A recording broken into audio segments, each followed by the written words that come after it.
I heard of a painting competition once.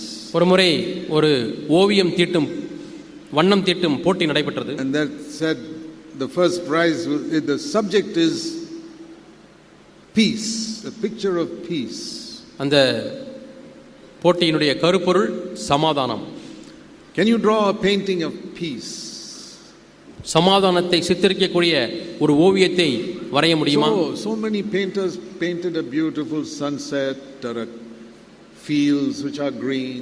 அநேகர் அழகான அமைதியான வயல்வெளி படத்தை வரைந்தார்கள், சூரியன் மறையக்கூடிய படத்தை வரைந்தார்கள், nice bright sky, அல்லது பிரகாசமான வானத்தை வரைந்தார்கள். Beautiful pictures of peace. இவைகளெல்லாம் சமாதானத்தின் அருமையான படங்கள். None of them got the first prize. ஆனால் அவர்களில் யாருக்கும் முதல் பரிசு கிடைக்கவில்லை. The first prize went to a man who painted a storm with dark clouds and thunder and lightning. முதல் பரிசு யாருக்கு கிடைத்தது தெரியுமா? அவர் இடிப்பதையும் பெரிய புயல் வீசுவதையும் கார் மேகத்தையும் வரைந்தார். Black sky with clouds. கார் மேகம், கருத்த மேகங்கள். And there was one rock there.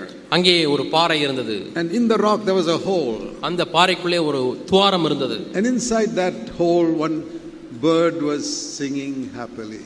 அந்த துவாரத்துக்குள்ளே ஒரு குட்டி பறவை, ஒரு குருவி அருமையான பாடலை பாடிக்கொண்டிருந்தது. அதுதான் சமாதானத்தினுடைய படம். He got the first prize. அவருக்கு அந்த முதல் பரிசு கிடைத்தது. Everything is storm around and here's peace.